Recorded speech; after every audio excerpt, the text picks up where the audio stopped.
2029లో YCP ఖచ్చితంగా అధికారంలోకి వస్తుంది. ఒకవేళ వస్తే జగన్ 2.0 కనిపిస్తుంది. అది రప్ప రప్ప రప్ప అని ఎక్కడ చూసినా కూడా ఫ్లెక్సీలు. ఈవెన్ హైదరాబాద్కి వెళ్ళినా కూడా ఏంటి మళ్ళీ మేము రావటం గ్యారంటీ, వస్తే ఈ అరాచకం సృష్టించడం గ్యారంటీ అని చెప్పి ఇప్పటి నుంచే చెప్తున్నారు వేమారెడ్డి గారు, మీరు మీ పార్టీ నేతలంతా. బాబు మేము చెప్పలా మాట, మీకు దండం పెట్టి చెప్తున్నా, ఇంకెప్పుడు ఎక్కడ రిపీట్ చేయకండి. మా జగన్ గారు కూడా రఫా రఫా అని అనలేదండి. ఇది ఎదుటి పార్టీ వాళ్ళు మా మేదేశ బురద, మేము ఆ స్థితిలో లేవు, ఆ అవసరం మాకు లేదు. ఎవరో రఫా రఫా ఆడించాల్సిన అవసరం మాకు లేదు. ఎవరో ఇట్లాగే ఇంటర్వ్యూలో ఎవరో పిల్లలు ఏదో సినిమా డైలాగులో ఎవరో ప్లాకార్డులోనూ ఎవరో రాసుకున్నారు సరదాగా, అది చూసి ఎవరో ఇట్లాగే విలేకరు అడిగితే ఏంటి రఫా రఫా అంటే కూడా నాకు ఏంటి దాని విషయం ఏంటి అన్నాడు. ఏదో సినిమాలో డైలాగ్, ఏదో సినిమా డైలాగ్, దాన్ని ఉందని రఫా రఫా అని మామూలుగా దాని గురించి ఆయన ఎవరు మేము కామెంట్ చేయలా. పిల్లలు ఎవరో ఏదో అనుకుంటున్న దానికి మాకు ఆపాదిస్తారేంటండి, ఇదే దరిద్రం ఏంటి. హత్య రాజకీయాలను వైసీపీ ప్రోత్సహించదా? ప్రోత్సహించదు. అరాచకానికి వైసీపీ ప్రోత్సహించదా? ప్రోత్సహించదు. ఈ ప్రశ్న మిమ్మల్ని ఇబ్బంది పెట్టచ్చు వేమారెడ్డి గారు, బట్ ఆన్ రికార్డ్ చెప్పండి, మిమ్మల్ని అడుగుతున్నాను. విజయవాడలో ఈ మధ్య కొంతమంది మావోయిస్టు నేతలని, కీలక మావోయిస్టుల్ని అదుపులోకి తీసుకున్నారు. సోషల్ మీడియా అంతా కూడా చంద్రబాబు నాయుడు గారి హత్యకు మావోయిస్టులతో జగన్మోహన్ రెడ్డి చేతులు కలిపారు అని చెప్పి ఒక రకమైన ట్రోలింగ్ నడిచింది. మీ వాకా వచ్చిందో లేదో నాకైతే తెలియదు, కానీ I'm saying it on the record.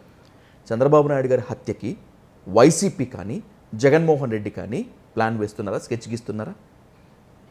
ఏమండి ఇంత నీచానికి దిగజారుతున్నారండి ఇవాళ అపోజిషను. అంత నీచ స్థితిలో ఉందనుకుంటున్నారా? మాకు అవసరం లేదండి. మా రాజకీయాలు ఏమి లేవండి.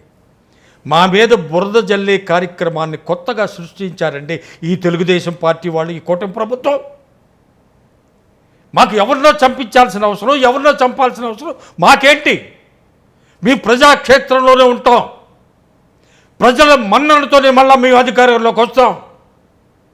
ఎవరిని చంపించో ఎవరిని ఏదో చేసి రావాలని కోరిక మాకు లేదు, ఇంతవరకు లేదు, ఇక ముందు కూడా ఉండదు, ఎప్పటికీ లేదు మాకు. ఇది చాలా దుర్మార్గమైన అభియోగం ఎవరు చేసినా సరే. ఇది వాళ్ళందరూ ఒకసారి ఆలోచించుకోమని చెప్తున్నా. కొన్ని బురద జల్లి కార్యక్రమం చేసే కూడా కొన్ని హద్దు ఉండాలండి, హద్దులో చేయండి. ఇంత పెద్ద అనుభవం ఉన్న ఈ కూటమిలో ఉన్న వాళ్ళందరూ ఈ విధమైన ఇంత దగులుబాజీ చేసే విధానం ఏమన్నా సమస్యగా ఉందండి?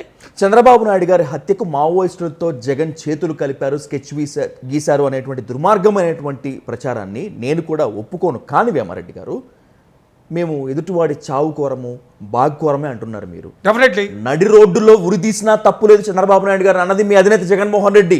ఎప్పుడు అవసరమైతే కాల్చి చంపండి అని చెప్పి చంద్రబాబు నాయుడు అన్నది మీ అధినేత జగన్మోహన్ రెడ్డి. ఇప్పుడు దీనికే సమాధానం చెప్తారు? ఎప్పుడో ఏనాడు జరిగిన మాట అది.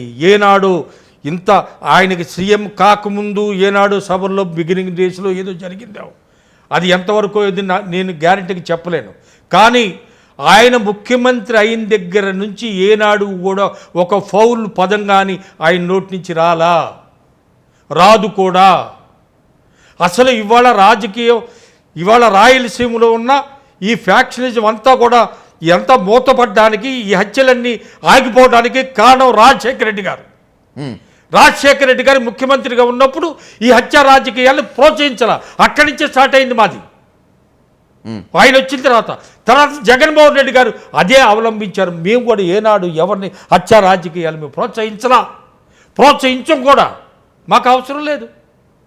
మీ ప్రజాస్వామ్యబద్ధంగా ప్రజల మధ్య నుంచి ప్రజల కోసం ప్రజల చేతే మేము ఎన్నుకోబడతాం. ఆ విధంగానే మీరు రాజ్యాధికారంలో వస్తాం, కానీ తప్పుడు మార్గాల్లో మీకు రావాల్సిన అవసరం మాకు లేదని చెప్తాం. సరే, వైఎస్ జగన్మోహన్ రెడ్డి గారికి మావోయిస్టులతో లింక్ లేదు, నక్సల్స్ పార్టీలతో సంబంధం లేదు, ఒప్పుకుంటాను వేమారెడ్డి గారు.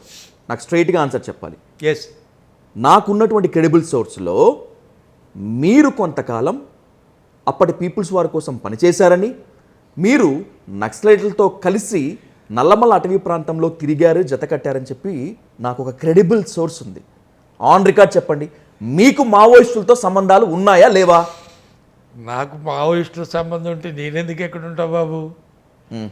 These are all trash. బేసికల్గా మేము కాంట్రాక్టర్లు, మేము చేసిందంతా కూడా నల్లమల ఫారెస్ట్ ఏరియాల్లోనే. శ్రీశైలంలో 20 ఏళ్ళు, ఇంకొక 8 ఏళ్ళేమో మహబూబ్నగర్ జిల్లాలో లిఫ్ట్ ఇరిగేషన్లో.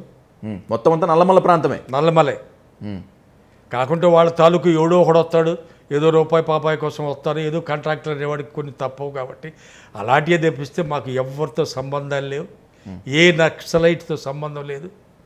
ఇవన్నీ కూడా నిజంగా ఎట్లా క్రియేట్ చేస్తున్నారంటే ఏవో నేర్చుకోవాలో మాలాంటి వాళ్ళు కూడా ఇలాంటి తప్పుడు ఈ కూతలన్నీ కూడా లేదండి. మేము ఇప్పుడే నేర్చుకుంటాం కొత్తగా.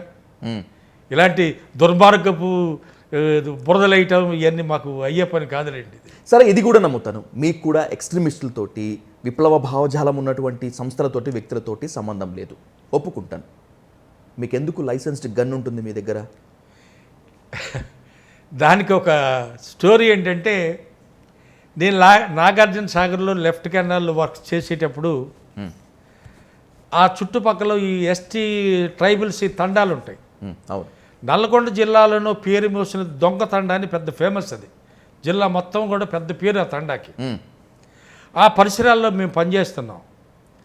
ఆ టైంలో మాకు ఇప్పుడు ఎందుకంటే మాతో పనిచేసే మా వాళ్ళందరూ కూడా మా చుట్టూతోనే ఒక 200-300 మందికి క్వార్టర్లాగా వేసి అన్ని వసతులు కలిగించి మేము కూడా అక్కడే మా గెస్ట్ హౌస్ లాగా పెట్టుకొని మేము కూడా ఉంటాం.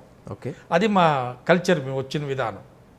అట్లా ఉండే సందర్భంలో అప్పుడు మా దగ్గర ఎస్టీలు మా పిల్లల్ని బయటికి వెళ్తూ కొట్టడం, నా రకాల అరాచకాలు చేయటం అవి జరిగాయి. ట్రైబల్స్ అప్పట్లో అక్కడ అంత సివిలైజేషన్ కూడా కాల ఆ టైంలో, అరౌండ్ 84-85 ఆ ప్రాంతాలు. అప్పుడు అక్కడ స్థానికంగా ఉన్న ఒక సబ్ ఇన్స్పెక్టర్ పోలీసు బ్రదరు, మీకు ఊరికే సేఫ్టీకైనా పెట్టుకోండి, వెపన్ ఉండటం మంచిది, మేము కూడా రికమెండ్ చేస్తాం కదా అని ఒక సలహా ఇస్తే, నేను నల్గొండ జిల్లాలో ఉన్నప్పుడు లైసెన్స్ తీసుకున్నా, అంతే తప్పిస్తే నేను వేరే దేనికోసం ఇంకో దానికోసం కాదు లైసెన్స్ తీసుకున్నాను. అది దాని ఇది.